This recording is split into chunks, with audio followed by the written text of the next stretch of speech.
Moi, je suis personnellement très perturbée par tout ce qui se passe. On voit la bourse qui est sous-dévaluée d'à peu près 18% par rapport au marché américain. On voit typiquement le sondage qui a été publié hier par Startup Nation qui démontre que 68% des startups en Israël considèrent qu'ils vont soit transférer leur trésorerie, soit relocaliser leur IP ou leurs équipes.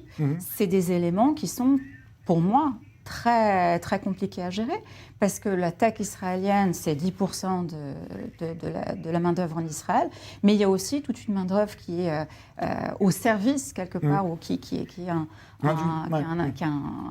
un aspect périphérique, qui représente le double ou le triple de cette population-là. Et cette population-là, ou ces entreprises-là, représentent 25% des taxes qui sont du pays. Donc effectivement, ça nous trouble. Et puis quand on voit, pour le moment, c'est un peu atténué parce que le taux d'intérêt aux États-Unis risque de rester relativement stable ces prochains temps. Donc le shekel n'a pas été encore sous-évalué comme on l'appréhendait il y a quelques mois.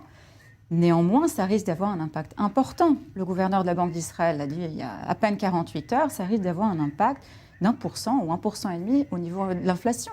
Et ça va avoir un impact sur l'importation. On va avoir de plus en plus d'inflation. La prime, vraisemblablement, que le gouvernement va devoir payer en supplément sur la dette va être encore plus importante. Donc, au final, nous, en tant que consommateurs, on va être impactés. Et nous, en tant que pays, on aura moins de recettes au niveau fiscal et on aura beaucoup plus de difficultés à exporter au final.